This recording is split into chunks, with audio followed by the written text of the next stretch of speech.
Queridos irmãos, queridas irmãs, é uma alegria estar aqui hoje caminhando com José Carlos Silva e Arlindo Ribeiro.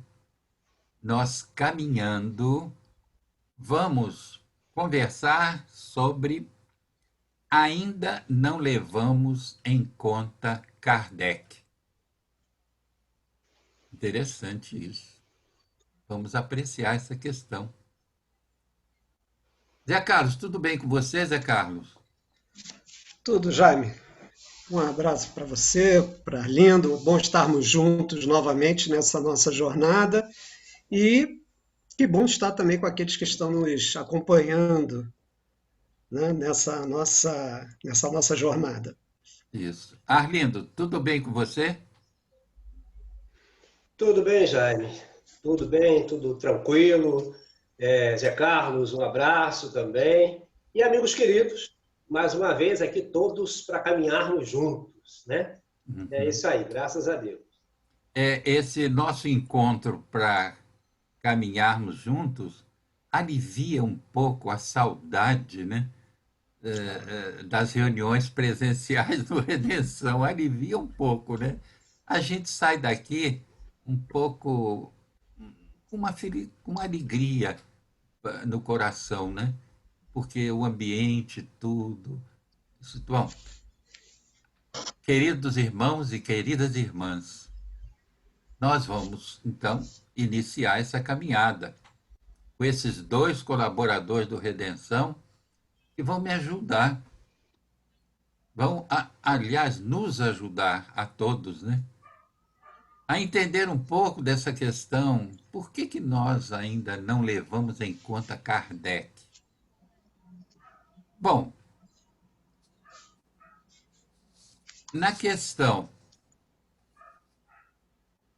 no item 328 do Livro dos Médiuns, corresponde ao capítulo 29, Reuniões e Sociedades. Aliás, esse capítulo 29 do Livro dos Médiuns é excelente. Médio nenhum pode desconhecer o Livro dos Médiuns, e esse capítulo principalmente. Esse capítulo 29 do Livro dos Médiuns é excelente. Bom, então, nesse item 328, Kardec diz: a instrução espírita não compreende somente o ensino moral dado pelos espíritos, mas também o estudo dos fatos.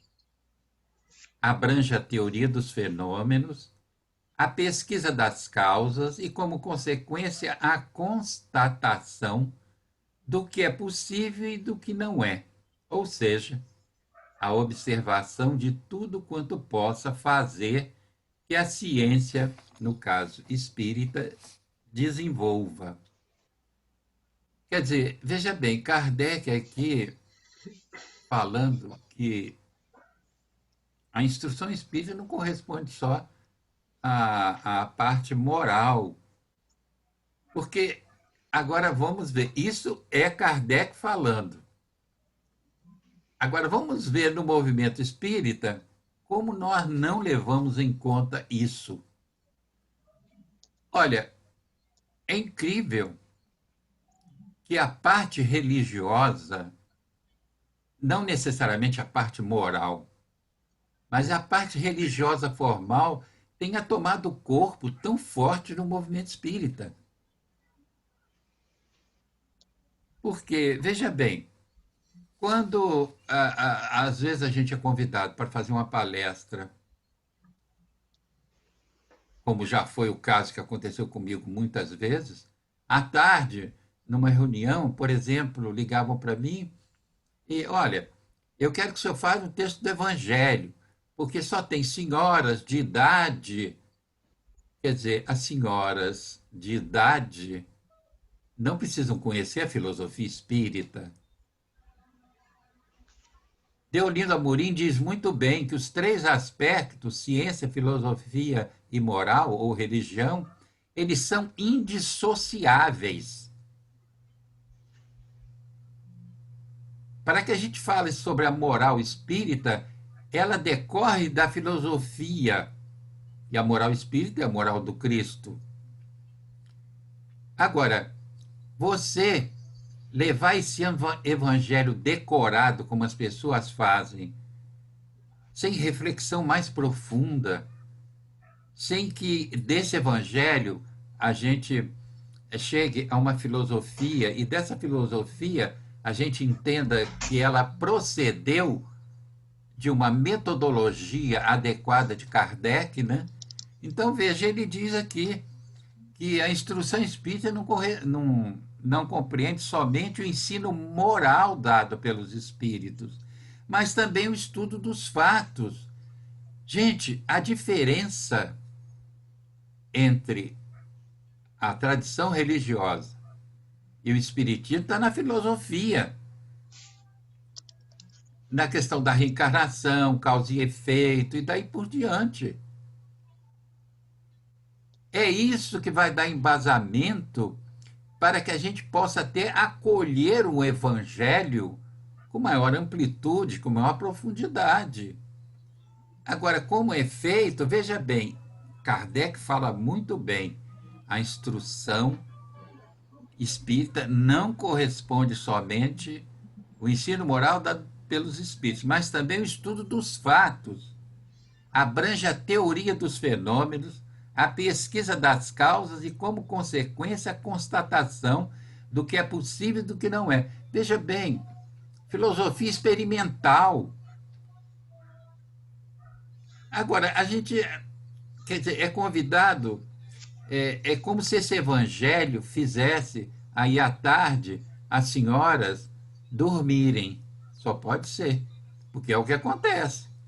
A gente às vezes chega nessas reuniões à tarde, as senhorinhas, mas, gente, se a gente chegar trazendo a filosofia, trazendo a ciência espírita, trazendo fatos até da ciência espírita, que são importantíssimos, mostrando essas senhorinhas e esses senhorinhos, como eu, no caso, que já sou um, né, que a vida continua, mostrando a eles que eles não se mobilizem apesar da idade, e não trazendo aquele evangelho decorado, formatado, eu acho que vai ser muito mais útil para eles.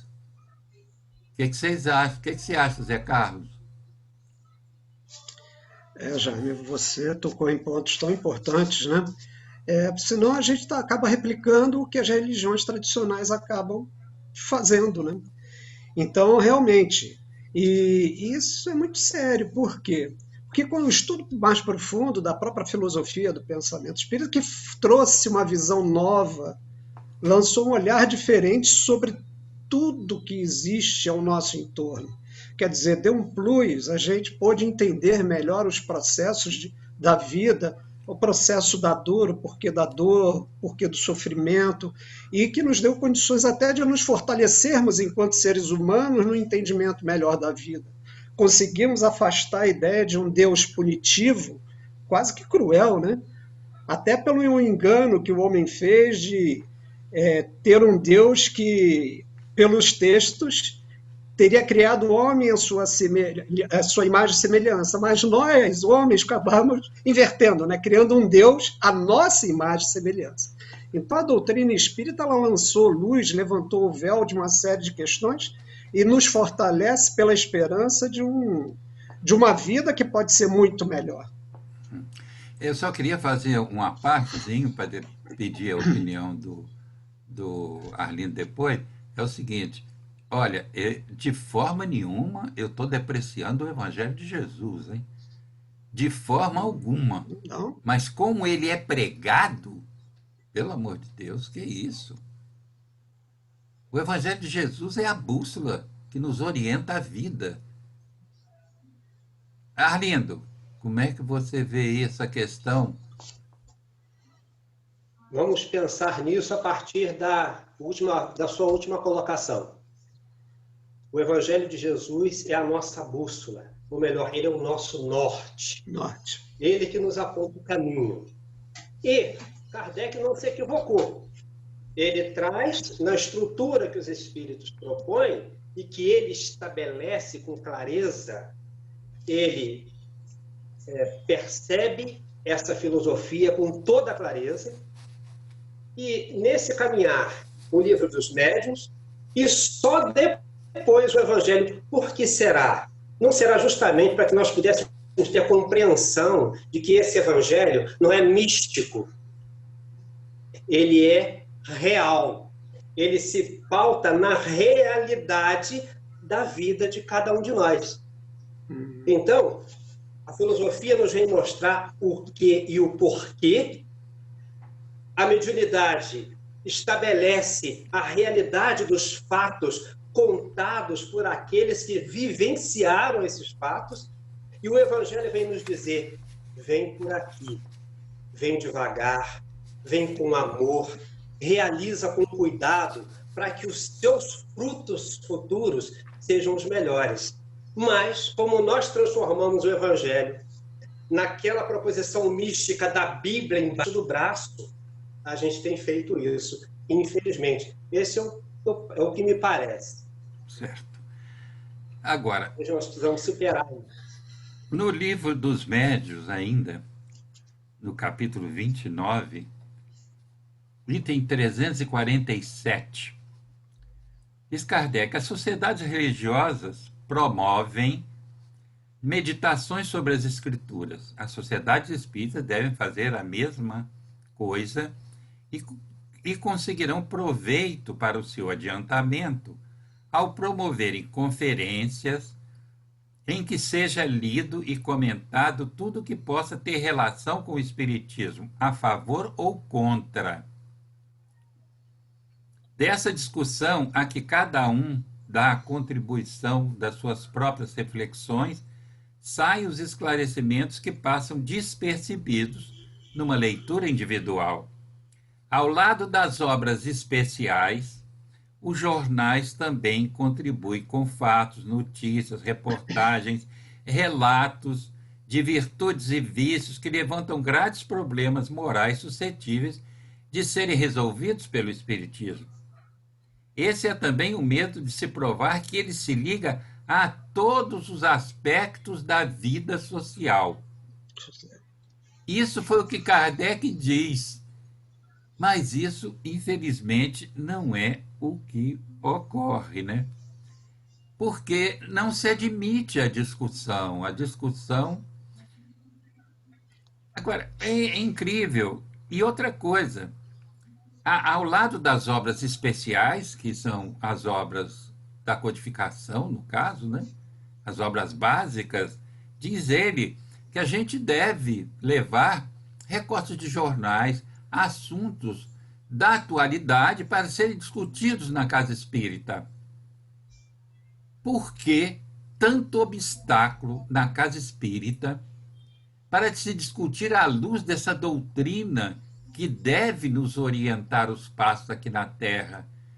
Por que tanta rejeição a temas como transexualidade, como racismo, como feminicídio e tantos outros temas atuais? Por que resistir a isso?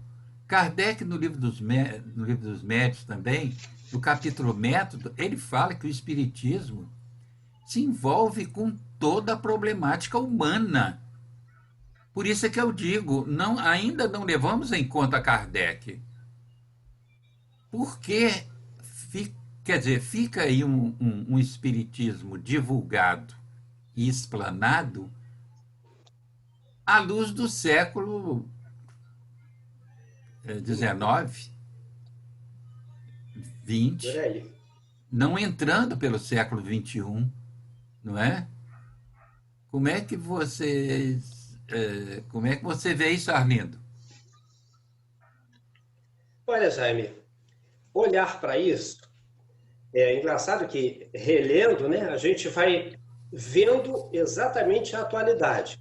A atualidade na qual espíritas fazem coro com outras escolas religiosas e dizem assim: o canal tal não se deve ver porque fala disso, disso, disso, disso e daquilo. Então, nós já estamos limitando a nossa possibilidade de discutir qualquer tema, porque abstemos-nos de alguns, porque são nocivos, dados por esse ou por aquele. Enquanto Kardec lia e discutia tudo que se publicava, o que lhe foi enviado, o que lhe fosse proposto, ele ia analisar para opinar, a gente disse assim, não, esse aqui não, fora de análise, porque esse faz mal à saúde de qualquer um. Quer dizer, com esse tipo de avaliação, o espiritismo não pode avançar. Não tem como avançar. Como é que nós vamos discutir na Casa Espírita um tema como transexualidade? A gente não pode nem falar que existe trans, quanto mais sexualidade. Então, quer dizer, nós estamos nos isolando numa bolha. Nós estamos onde é que nós vamos parar? Nós estamos Não tem numa pra onde, bolha. sem saída. Infelizmente, você falou a verdade. E não, e Porque temas mais importantes. Eu já, aliás, já falei várias vezes sobre um seminário, um painel que realizamos, não só no Redenção, como em outras casas, e que esses painéis tiveram uma boa recepção por parte de outras casas espíritas, até no próprio Redenção. Mas algumas companheiras do próprio Redenção me questionaram, isso não é tema para a casa espírita. Mas, gente, se nós estamos vivenciando isso, como não é um tema para ser discutido à luz do espiritismo? Então vamos botar para baixo do tapete, vamos continuar fazendo como a tradição religiosa fazia, que não resolvia nada. Deixava todo mundo na escuridão. O espiritismo veio para clarear tudo isso, não é, Zé Carlos?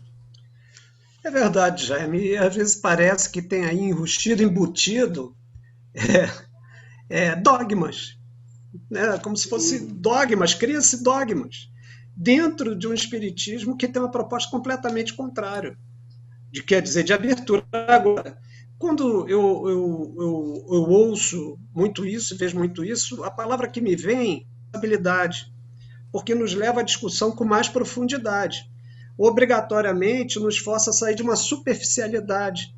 E muitas das vezes se tecem opiniões sem conhecimento de causa, nem do que ocorre na própria sociedade, né?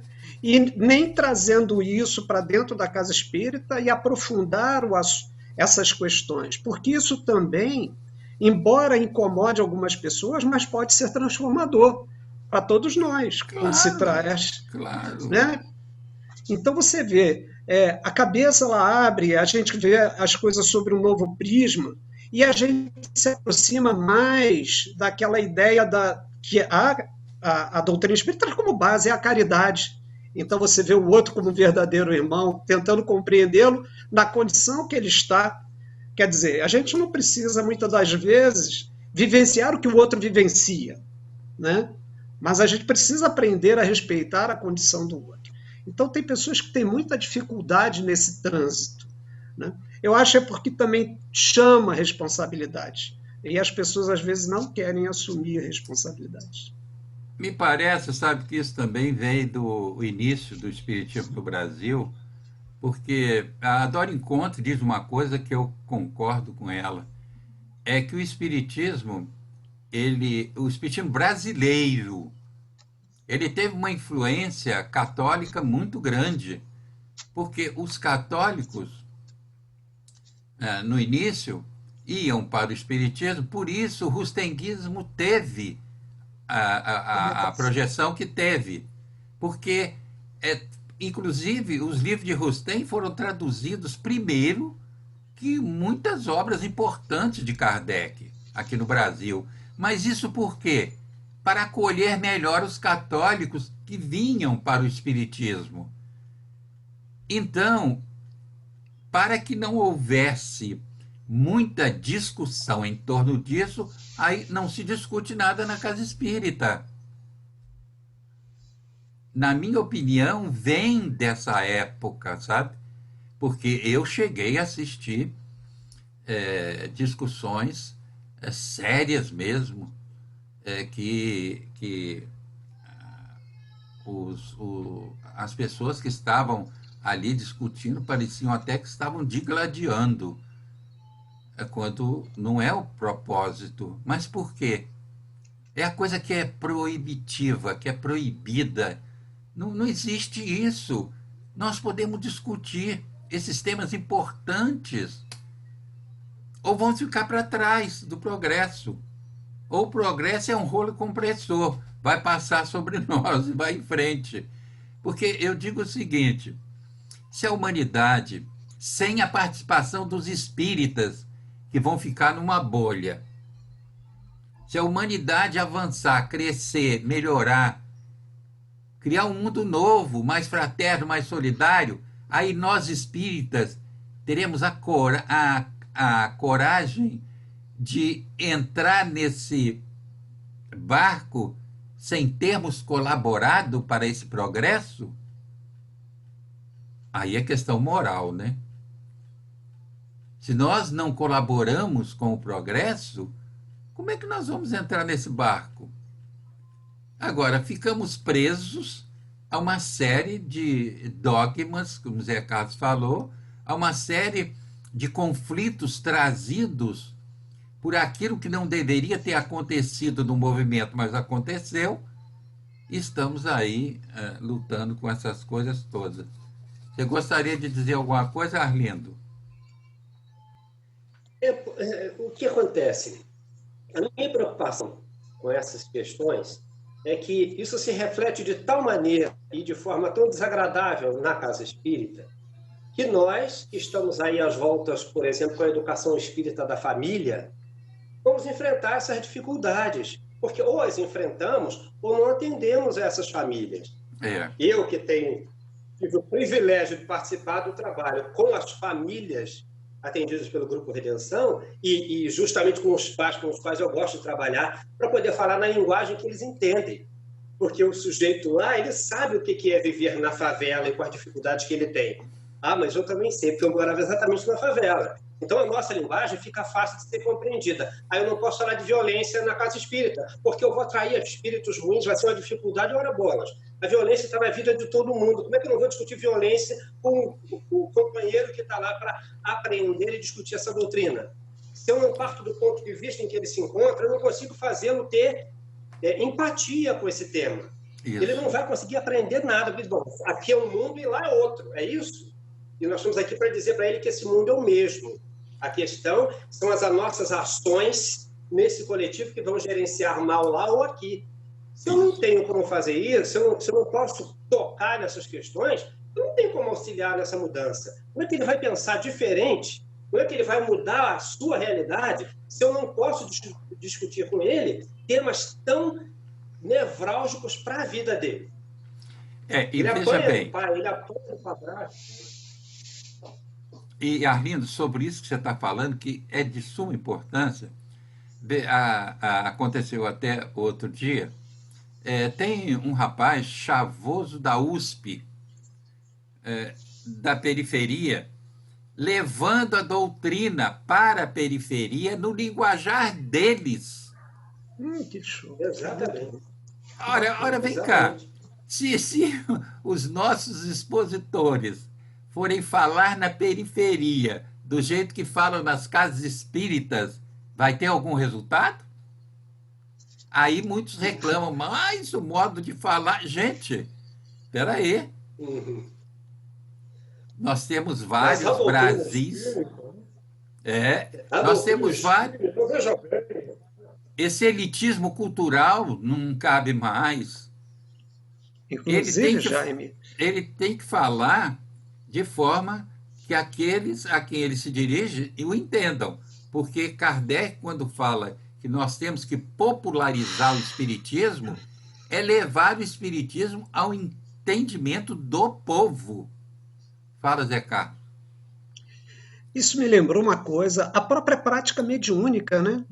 Numa mesa de obsessão que não se escolhe às vezes muito bem. Pode até haver uma seleção por questões várias, mas pode chegar espíritos, por exemplo, que precisam ser doutrinados e que muitas das vezes, se o doutrinador vai com um linguajar muito rebuscado, aquilo não tem ressonância, né? Não cria o efeito, o impacto necessário. Então, quer dizer, a pessoa não tem a habilidade adequada para isso, né? Bom, nós estamos, item por item, nós vamos trazer alguns temas que, segundo o nosso entendimento, ainda não levamos em conta Kardec, né? Já estamos aí. Vamos no outro tema também. Do Livro dos Médiuns, capítulo 29, item agora 337. Porque o que havia antigamente, e que às vezes ainda há, quando alguém não está agindo bem na casa espírita ou na reunião espírita, o que havia? Vamos orar aos benfeitores para retirar essa pessoa da reunião e da casa espírita. Poxa, o que é isso? Isso é responsabilidade de quem administra a casa espírita. Olha o que Kardec diz. Veja a diferença entre essa proposta, vamos orar aos benfeitores para que eles retirem, porque eu convivi com isso numa casa, dizendo isso, vamos orar aos benfeitores para tirar que fulano está perturbando muito. Agora o que Kardec diz, no capítulo 29, item 337. Se a reunião encaminhar-se mal, poderão perguntar, os homens sensatos e bem-intencionados não terão direito de crítica e deverão deixar que o mal se efetue sem nada dizer, aprovando pelo silêncio? Não há dúvida que esse direito lhes assiste. Constitui-se mesmo num dever, mas se a intenção for realmente boa, eles farão a sua advertência de maneira conveniente, benévola, abertamente e não com subterfúgios. Quer dizer, não tem nada de pedir aos benfeitores para retirar, não. Dirigente espírita tem que conhecer a doutrina, conhecer isso e chegar junto do companheiro que está se equivocando e conversar com ele. Mas todo mundo quer se passar por bonzinho na casa espírita, né? Dirigente quer se passar por bonzinho, não quer se indispor. E aí ele acaba desagradando a Deus, aos benfeitores, a doutrina espírita, e acaba desagradando os outros que estão assistindo aquilo acontecer. O que você acha, Arlindo? Eu fiquei lembrando que esse negócio, essa ação, parece aquilo que a gente fazia antigamente. Vira a vassoura para ele ir embora, né? Bota a vassoura atrás das costas. É isso mesmo. A vassoura atrás da porta. Então, é muito sem sentido. E é sem sentido por quê? Porque nós estamos tratando doutrina que fala de racionalidade, que fala de amor, mas de racionalidade, de olhar e dizer com franqueza, olha, não é possível esse caminho. Aí é mais fácil. Senão a gente só finge que está fazendo bem, atrapalha, porque o mais grave é que as pessoas não perceberem o quanto isso prejudica o conjunto. É isso aí. Isso paralisa todas as atividades. Primeiro que isso é contaminante. Tem alguém que age mal, aí alguém que age pior, e finge que está tudo bem, para não ter... Então, isso vai exercendo uma ação em cadeia. Isso vai generalizando uma dificuldade muito grande. E é claro, eu estou participando da ideia de não falar com ele, mas também está vendo, se acontecer comigo vai ser igual. Então, isso não deve fazer bem a ninguém. Por puro raciocínio, isso não deve fazer bem a ninguém. Então, a gente não quer assumir a responsabilidade. Mas, na realidade, talvez o que seja mais grave é disso que nós estamos falando. Ainda não se tem levado em conta Kardec, porque se estivéssemos estudando de verdade e compreendendo, porque nós temos traduzido estudar com a literatura axilar. Livro embaixo do braço não prova nada. Livro embaixo do braço não prova nada. Grande erudição também não. A gente tem assistido os palestrantes. Não, mas o fulano é muito estudioso. Esse palestrante é uma coisa, ele é um primor. Ele é muito bom. E daí? Porque bom nesse processo é que você seja capaz de mobilizar no outro a vontade de mudança. E é o que eu penso, né? Além da luta, mas quando eu vou lá, eu vou para mobilizar o outro, para que ele tenha algum novo afã, que ele pense de outra maneira, que ele possa ter dados novos para refletir. Não é para que eu seja, olha, seu Arlindo, que maravilha. Isso é bom, isso alimenta o ego, mas é bom até a página seguinte. Depois, não dá nada, não produz nada de bom, não nos faz crescer em absolutamente nada. E o pior, jogamos fora a oportunidade que temos na mão de mobilizar o outro para refletir. porque em vez de eu estar lá para fazer refletir, eu estou lá para exibir a minha verborragia. É muito grave isso. Muito grave. Certo. E Zé Carlos? Eu sigo um pouco, eu sigo o pensamento do Arlindo, né? Até porque esse movimento que deveria haver de sensibilizar as pessoas, como o Arlindo falou, através da palavra, isso também vai estar na relação direta do quanto que aquela pessoa já cresceu moralmente. Claro, o conhecimento é importante, claro, é importante sim, mas a autoridade daquilo que ele passa, da forma como ele passa, também está na relação direta das conquistas que ele já teve, né? Então, claro que todos nós temos defeitos, todos nós tem momentos que tropeçamos, mas se a gente traz boa vontade, né, a gente transforma a palavra de uma maneira em que possa sensibilizar o outro de alguma forma. Certo. Olha, veja bem, tem textos de Allan Kardec que produziram outras obras importantes. Hermínio Miranda tem vários textos reproduzindo as instruções de Kardec. Mas e as pessoas não observam isso. Quer ver uma coisa? No capítulo, no Livro dos Médiuns, capítulo 25, das evocações, item 284, subitem 54. Kardec pergunta: poderíamos modificar as ideias de uma pessoa em estado de vigília, agindo sobre o seu espírito durante o sono?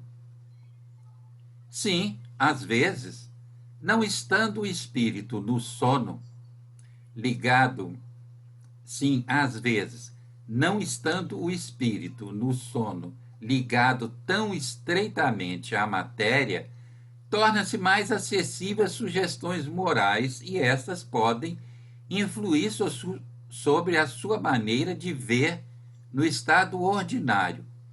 Infelizmente, acontece quase sempre que, ao acordar, a natureza corpórea o domina e o faz esquecer as boas resoluções que tenha podido tomar.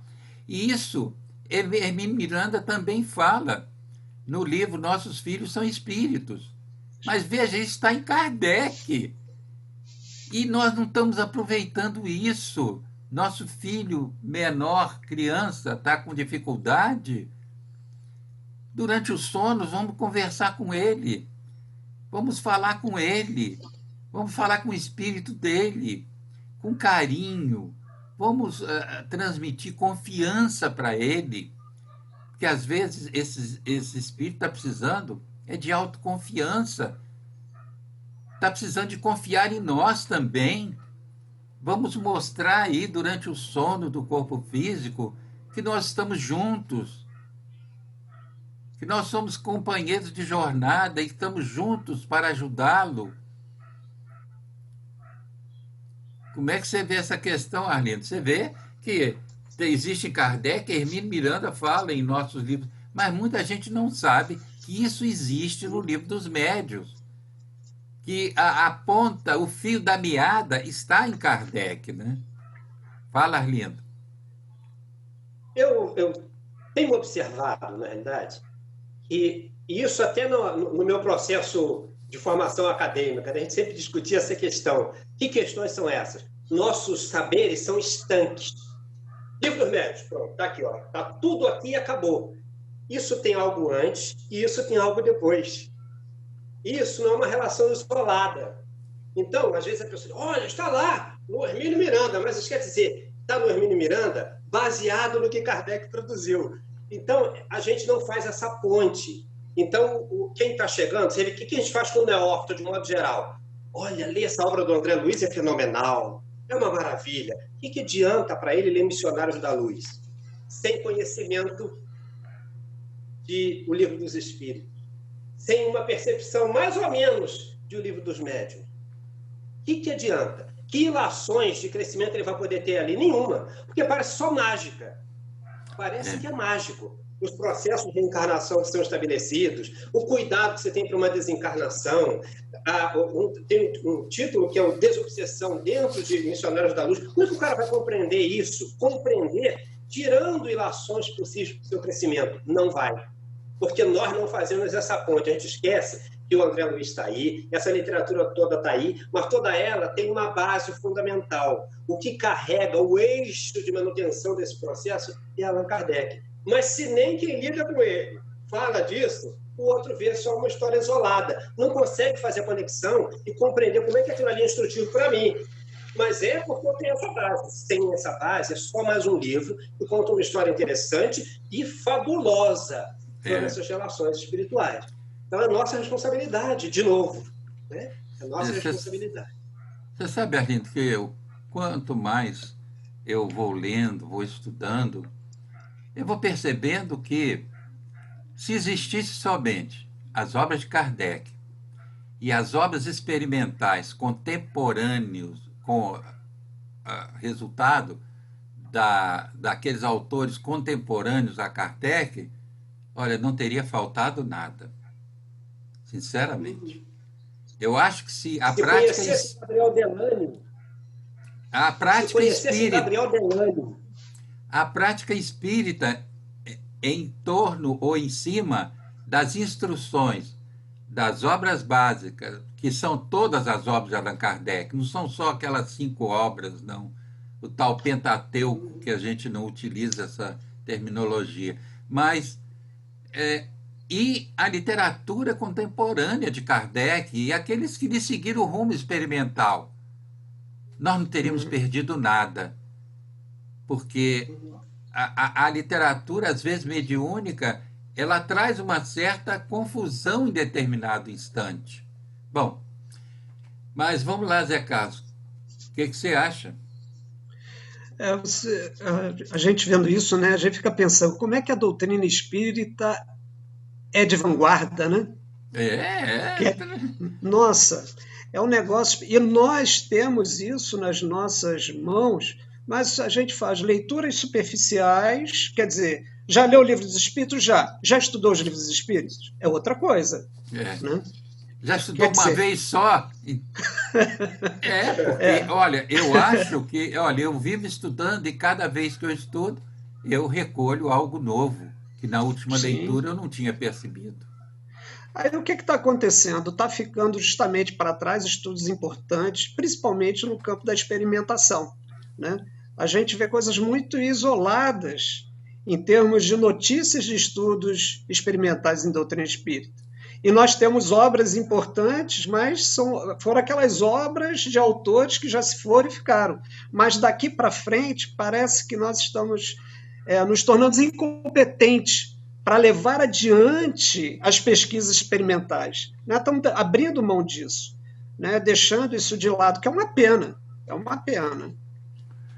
E que acaba, de uma certa forma, influenciando em todos os outros aspectos da doutrina espírita. Claro, claro. Agora, vejam bem, vamos trazer um outro assunto, né? Você vê que os assuntos aí estão... Revista Espírita, julho de 1859. Tem muitos dirigentes espíritas que dizem que eles não são passíveis de serem influenciados por espíritos levianos. Eles estão acima do bem e do mal, né? Já ouvi isso de vários. Não, eu conheço a doutrina, eu pratico a doutrina e os benfeitores não vão permitir isso. Que isso? Olha, Kardec, ainda não levamos em conta Kardec. Olha, ele diz nessa Revista Espírita de julho de 1859, dizer que espíritos levianos jamais deslizaram entre nós para encobrirmos ponto vulnerável de nossa parte seria uma presunção de perfeição. Os espíritos superiores chegaram mesmo a permiti-lo a fim de experimentar a nossa perspicácia e o nosso zelo na pesquisa da verdade. Vê que diferença? Vê que diferença? Quer dizer, todos nós somos passíveis de sermos mal influenciados. Certo. Aceitar é outra coisa. O que você acha, Arlindo? Você é dos bons? É,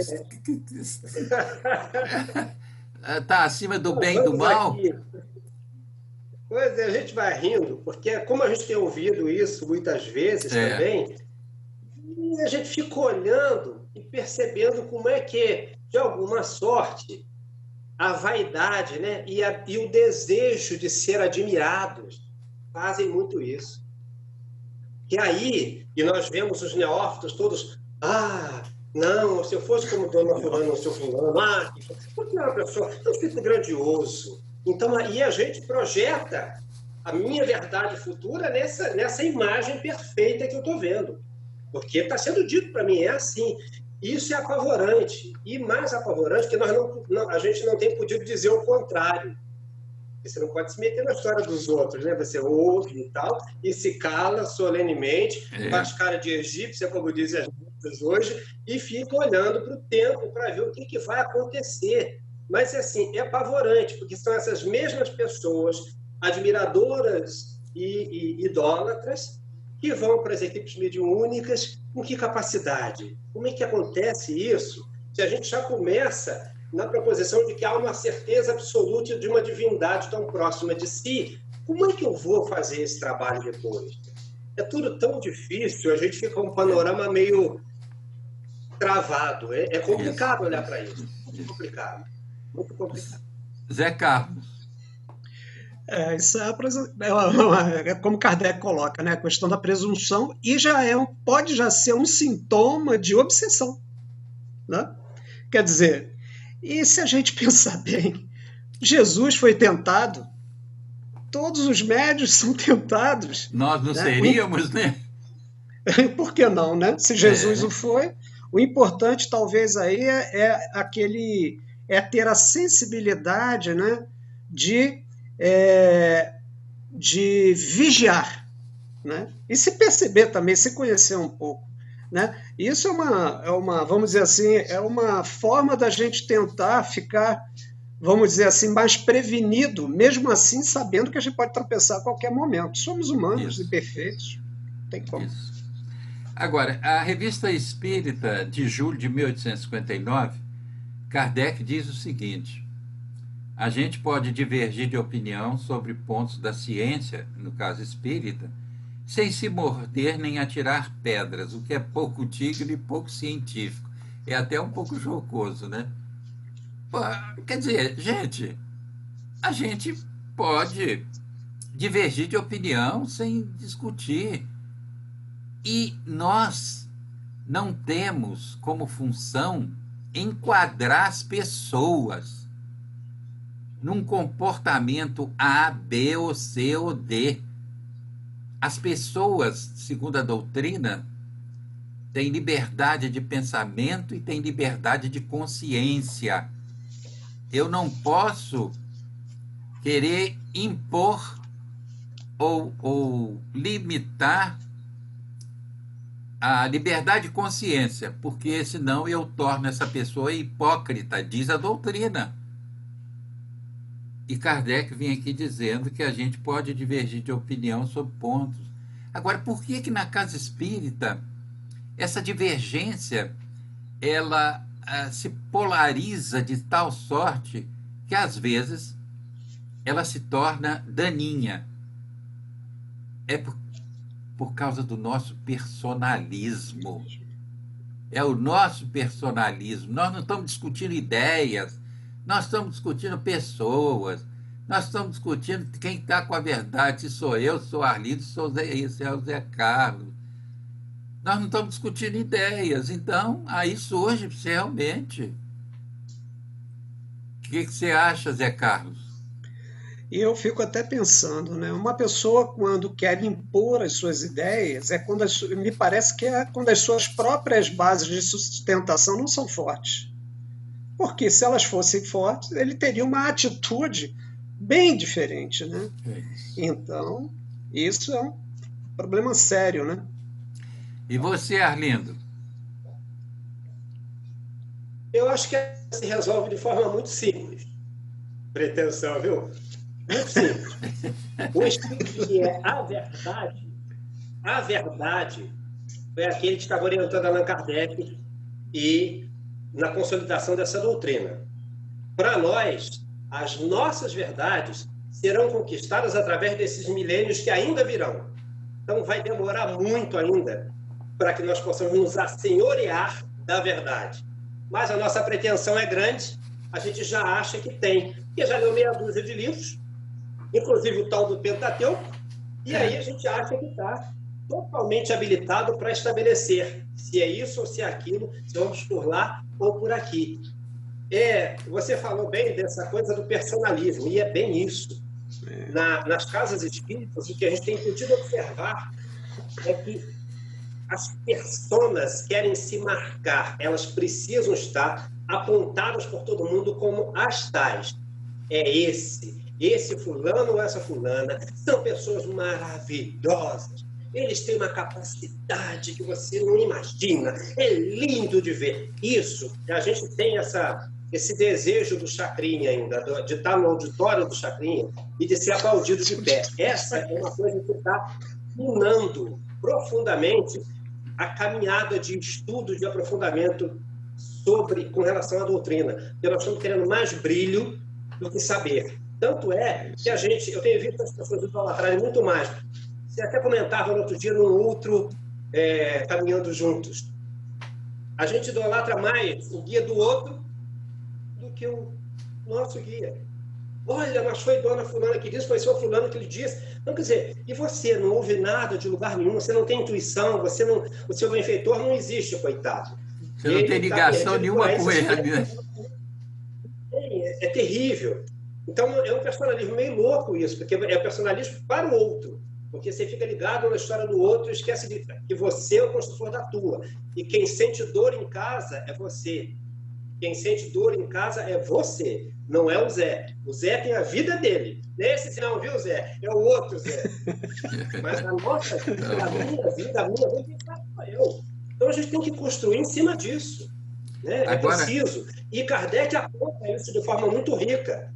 Esse caminho que ele nos propõe é o caminho de lidar com as nossas dores, percebendo que elas não são tão grandes quanto parecem, elas são diminutas. Diante desse grande espaço que a gente tem dado na caminhada para a luz, essa dor é pequenininha. Quanto mais a gente estuda e percebe a profundidade do amor de Deus presente para nos ajudar. Eu acho que é um caminho que a gente precisa seguir, lembrar, pelo menos. Agora, eu vou trazer um assunto que eu acho muito interessante. A bolha em que nós construímos para nós espíritas. Veja bem, nós vivemos batendo numa tecla. Não, eu preciso dominar as minhas más tendências, eu preciso me libertar dessas más tendências, esse é o meu desiderato, esse é o meu propósito. Nós estamos marchando nisso há quanto tempo? E só que esquecemos de uma coisa, Mileco, quando aqui conosco, ele falava muito nessa questão. A seguinte, nós estamos trabalhando para nos libertar das más inclinações, para nos melhorar, tornar indivíduos mais fraternos, mais solidários, mas, paralelamente, nós temos que usar essa melhoria para contribuir com o coletivo, com a humanidade. Não adianta só estar na bolha. Eu estou me modificando, eu estou procurando vencer as minhas más inclinações. Bom, tudo bem, mas o que está resultando isso para o coletivo, para a nossa humanidade, para a nossa casa espírita, para a nossa família, para o ambiente profissional, para a sociedade de uma forma geral? Com relação ao meio ambiente, o que é que nós estamos fazendo? Olha, eu vou trazer Kardec para mostrar. Veja bem, questão 573 de O Livro dos Espíritos. Em que consiste a missão dos espíritos encarnados? A nossa missão em instruir os homens, em ajudá-los a progredir, não está nesse papel, não. Ajudá-los a progredir, em melhorar suas instituições por meios diretos e materiais. Não é ficar só orando, não.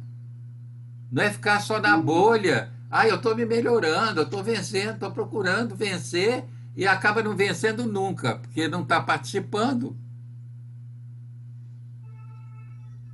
Mas as missões são mais ou menos gerais e importantes. Aquele que cultiva a terra desempenha uma missão, do mesmo modo que aquele que governa ou que instrui. Tudo se encadeia na natureza. O espírito se depura pela encarnação, concorrendo ao mesmo tempo para a execução dos desígnios da providência. Cada um tem sua missão neste mundo, porque todos podem ser úteis em alguma coisa. Essa questão 573 mata isso. E tem uma outra coisa também.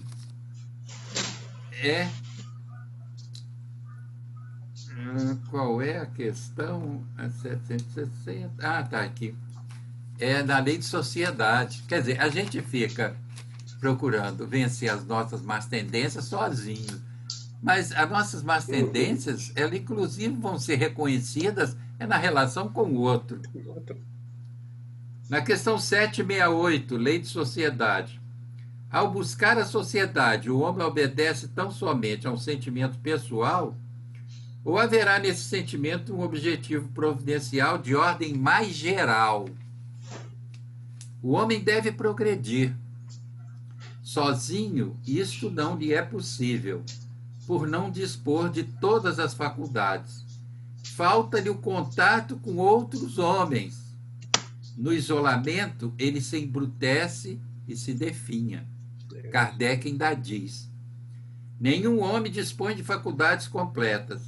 Mediante a união social, eles se completam mutuamente para assegurarem o seu bem-estar e progredirem. É por isso que, precisando uns dos outros, os homens foram feitos para viver em sociedade e não isolados. Quer dizer, a lei de sociedade fala isso. E na questão 573 vem dizendo, os espíritos, aqui respondendo a Kardec, que nós temos que melhorar as nossas instituições por meios diretos e materiais. Quer dizer, não é só ficar... eu estou vencendo as minhas más tendências. Mas o que isso está resultando, afinal de contas? Em benefício, em benefício do coletivo.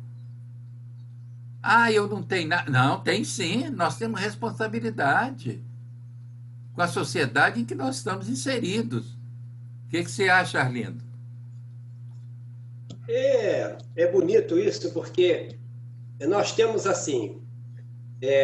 a primeira coisa grave é que nós todos queremos ir para o céu. A gente continua buscando muito ir para o céu. Então, nessa busca do céu, a gente, agora eu vou me melhorar, porque eu preciso ir para o céu. Isso é interessante, porque para voltar um pouco ao que você falou algum tempo atrás aqui nessa conversa de hoje, esse rapaz da UF, que é um negro, da periferia de São Paulo, fazendo a sua parte. Da USP, né? Emicida, da USP. Aí, olha para as comunidades com mais dificuldade, por exemplo, no Rio de Janeiro. Só para a gente pensar no que a gente está mais perto, aqui no Rio de Janeiro. Quanta gente está nas favelas e, em vez de sair correndo, vamos mudar para Maricá para melhorar a minha vida, para escapar da violência, eles lá estão se reunindo e fazendo a mudança. Aí nós estamos só pedindo a nossa mudança para a gente ir para o céu. Quem será que vai, eu ou ele, hein? Porque essa é a questão.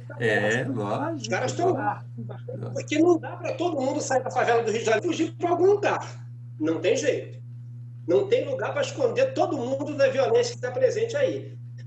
Ai de nós se não fossem esses caras que continuam lá e lutando bravamente, criando situações, gerando grupos de trabalho, mobilizando-se para salvar vidas, para alimentar pessoas, para enfrentar a violência de forma séria, legal e unida para superar essas dificuldades. E nós, que queremos ir para o céu, estamos lutando para mudar as nossas dificuldades para ir para o céu. Mas eu acho que não vamos. Porque quando chegar lá na porta do céu, vai dizer, olha, vocês aí, pode voltar para cá. Quem vai é essa rapaziada aqui lá da favela que estava lá lutando a beça, fazendo a sua parte, com todas as dificuldades que vocês não têm. Porque vocês estudaram direitinho, tiveram boas escolas, leram Kardec a vida toda, mas e daí? E daí? O que fizeram disso? Esse caminho... Pois é, essa é uma questão seríssima para nós, né? Aí tem gente que... Aí o espírita não gosta da linguagem do Emicida. Ah, esse homem, essa fala... Não é de Deus, não é de Deus. Deve ter alguma obsessãozinha aí. É isso, mas estão fazendo. E a gente parado do lado de cá, mas... rezando. A gente está do lado de cá rezando e não contribuindo. É o que eu disse. Não contribuindo. Se eles conseguirem o progresso, melhorarem a situação, que moral nós vamos ter que usufruir desses benefícios se nós não ajudamos a realizá-los? Que isso? Esse negócio de ficar nessa bolha... É a terra da promissão que nós não ajudamos a construir.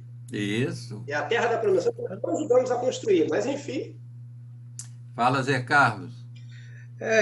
Inclusive, até um comportamento, né, de equivocado de muitas das vezes se achar com privilégios de simplesmente porque está inserido no movimento espírita, por exemplo, né? Isso aí não garante nada, não é? Na realidade, o que vai garantir é lá fora.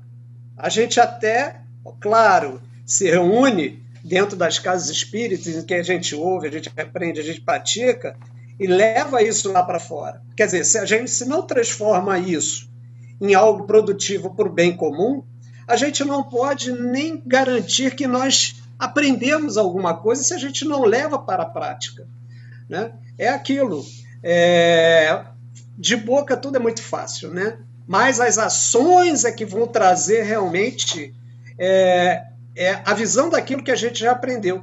E nisso a gente vai enfrentar dificuldades, claro, né? Porque a gente pode agradar uns, pode não agradar os outros, mas isso também é um exercício para uma série de outras questões morais, nossa, na lida com a vida em sociedade, que é extremamente importante. Não há como crescer se não for em vida de relação.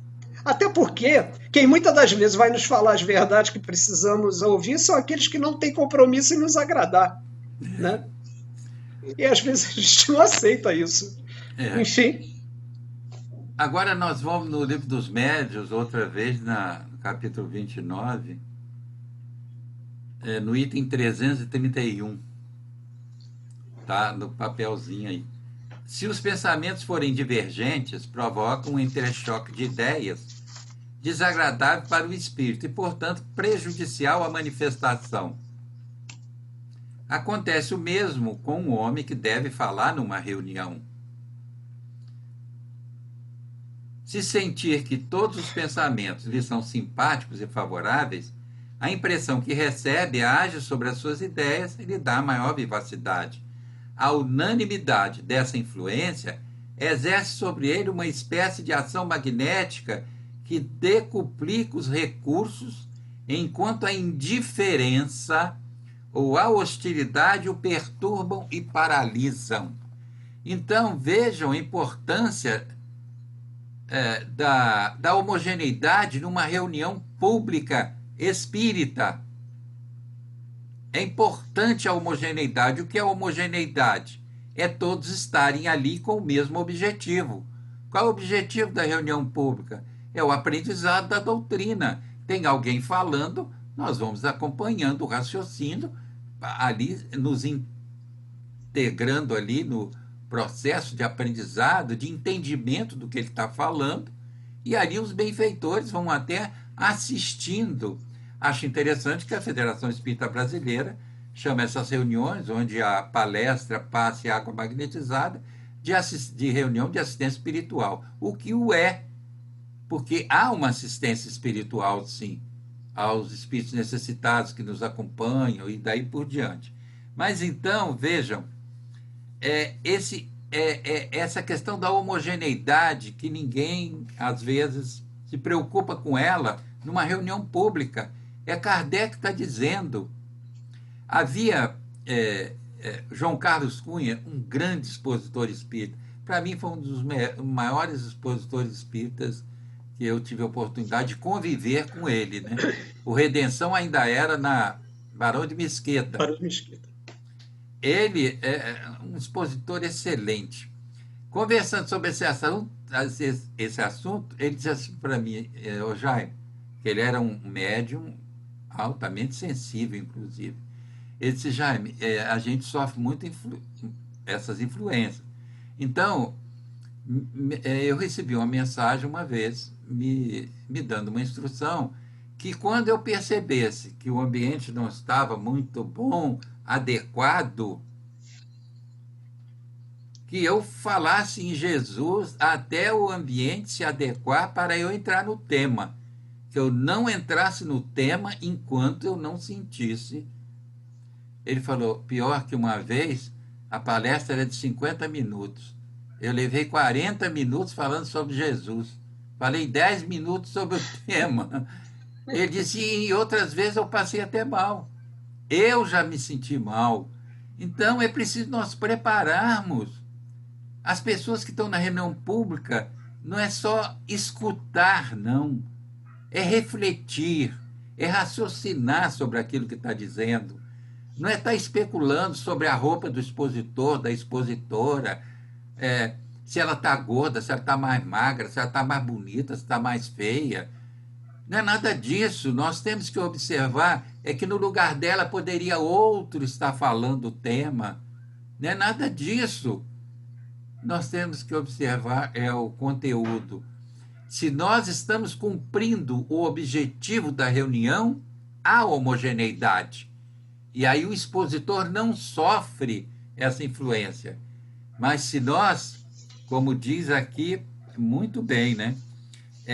A unanimidade dessa influência, indiferença ou hostilidade.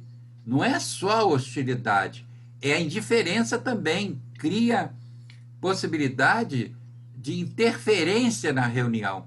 Nós estamos na reunião expositiva, ao invés de estarmos ali nesse processo de homogeneidade, nos inteirando do conhecimento, nós estamos ali pensando lá fora, que vamos sair dali, vamos fazer isso, vamos fazer aquilo. Olha, espera aí, é isso que Kardec está colocando aqui. E aí, por isso, muitos expositores, eu tenho uma conhecida que passou mal mesmo, chegou a desmaiar uma vez. Eu já tive problemas sérios, mas já suei frio, já houve 40 minutos de determinadas exposições que foram os 40 minutos mais longos da minha vida. Mas eu cheguei ao final suando frio, mas pedindo a Deus que me desse força e aos benfeitores para que eu pudesse continuar. Arlindo, nós já estamos encerrando, hein? Mas é só para... Porque esse tema, para mim, é muito interessante mesmo. Por quê? A parte das dificuldades que esse auditório possa trazer, há um dado extremamente importante que, às vezes, a casa espírita ou os componentes da casa espírita não levam em consideração. Cada vez que um desses palestrantes estiver ali, o grupo da casa espírita estiver coeso nessa unanimidade de bons pensamentos, isso já é uma porta muito forte. Isso. Mas, ao contrário, acontece muito do próprio companheiro da casa. Seu Jaime ainda fala sempre desse, eu já conheço o que ele fala, olha só. Isso já é indiferença, isso já atrapalha. Isso. E a gente não tem noção disso. Então, a gente já soma com a dificuldade, que o outro vem porque tem dificuldade. Então, né, a dificuldade dele já vem. Se senta ali, eu também ofereço força para essa dificuldade, caramba, coitado dos expositores, né? Tirando de pastorem. Então, fica muito mais difícil. Então, é responsabilidade do espírita que está ali, daquele que faz parte da casa e que não tem noção da importância disso, da sua participação, que é efetiva ali, embora nem ele, às vezes, saiba o que ele está fazendo, mas está fazendo muito mal.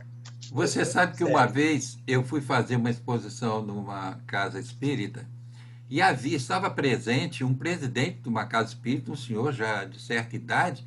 Quando eu falei nesse tema, depois ele pediu até nessa casa 10 minutos finais, podia haver interação com o público, né?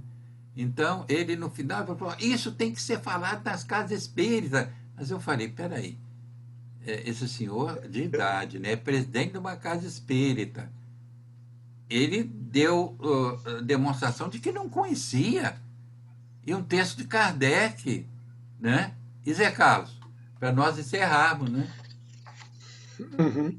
É aquilo, né? Me lembra Kardec falando sobre o feixe de varas, né?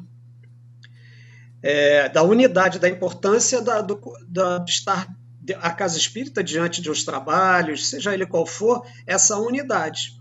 E não pensar que o mundo espiritual tem que tomar conta de tudo, senão não é unidade. Né? E o quanto que nós podemos diminuir em termos de sobrecarga para o mundo espiritual para que eles possam exercer as suas funções que devem ser feitas e que muitas das vezes a gente não tem como monitorar, né, em benefício de muitos daqueles que estão ali sofrendo realmente. Agora, se nós não colaborarmos com esse equilíbrio, a gente acaba sobrecarregando. Nós acabamos também sobrecarregando a reunião. Então, responsabilidade, Lógico. Né? Porque, como eu disse, a Federação Espírita Brasileira, eu acho que ela ouve muito bem nisso, ter denominado essa reunião, onde há esclarecimento, passe e água magnetizada, reunião de assistência espiritual. Espíritos são tratados, são socorridos, são acolhidos ali. Pessoas sofrendo estão ali para ouvir, para receber o benefício, não necessariamente do passe, mas do esclarecimento. Porque tomar passe não torna ninguém melhor. O que torna alguém melhor é o uso do esclarecimento como atitude. Claro que o passe tem os seus benefícios, não estou me isentando disso de maneira nenhuma. Eu próprio conheço, mas eu tomo passe quando estou necessitado dele, né? Eu não tomo passe por vício, né? Por hábito de tomar passe toda vez que vou à casa espírita. Eu tomo passe na casa espírita quando eu não estou bem, quando eu estou com algum tipo de dificuldade. Eu tomo passe para me reabastecer, para me fortalecer. Quer dizer, o passe é uma terapia, é uma transfusão de energia. Bom, mas assim nós vamos encerrando. E Zé Carlos, as suas despedidas. Veja bem, ainda não levamos em conta Kardec. E ainda temos muita coisa que está guardada aqui para um futuro próximo a gente conversar. Que bom. É isso, Jaime. Olha, mais uma vez, eu digo, é um prazer estarmos juntos, caminhando juntos, né? E fica aí meu abraço para você, meu abraço para o Arlindo e para todos aqueles que estão nos acompanhando, né? Que Deus possa iluminar o caminho de todos. Obrigado aí por essa oportunidade. Arlindo. Meus amigos Jaime e José Carlos, muito obrigado por mais esse encontro que é tão prazeroso para nós. E amigos de casa, amigos do outro lado dessa telinha pequena, caminhar juntos. Fundamentalmente, caminhar juntos, mas com essa ideia de unânime, de pensamento coeso, de desejos bons. O desiderato, aquilo que nós queremos alcançar, precisa ser o melhor para todos, o melhor para esse grande grupo de que nós fazemos parte, que é a humanidade. Um abraço para todos, um beijo no coração de cada um de vocês. Muita paz. Agradeço muito a companhia do Zé Carlos, a companhia do Arlindo nessa caminhada, que foi frutífera. Opa! Tratamos de assuntos importantes sempre, né? No Caminhando Junto a gente trata de assuntos importantes. Mas agradeço muito a vocês dois. Meus queridos amigos, muito obrigado por essa caminhada. E a vocês que estão nos assistindo, vamos continuar, vamos caminhar juntos, porque juntos nós vamos vencer. Se nós nos dividirmos, não vai dar certo. É na união, no bem, que a gente cresce, que a gente se torna melhor. Mas não é aquele que nós estávamos conversando há pouco, de eu querer vencer as minhas más inclinações, as minhas más, e ficar nesse jogo de empurra. Eu tenho que, ao mesmo tempo que estou fazendo isso, estou também levando a minha contribuição para o coletivo, para o social. Que a paz do Cristo, a paz que não é a paz dos homens, mas a paz do Cristo, seja no coração de todos vocês, meus irmãos. Até breve.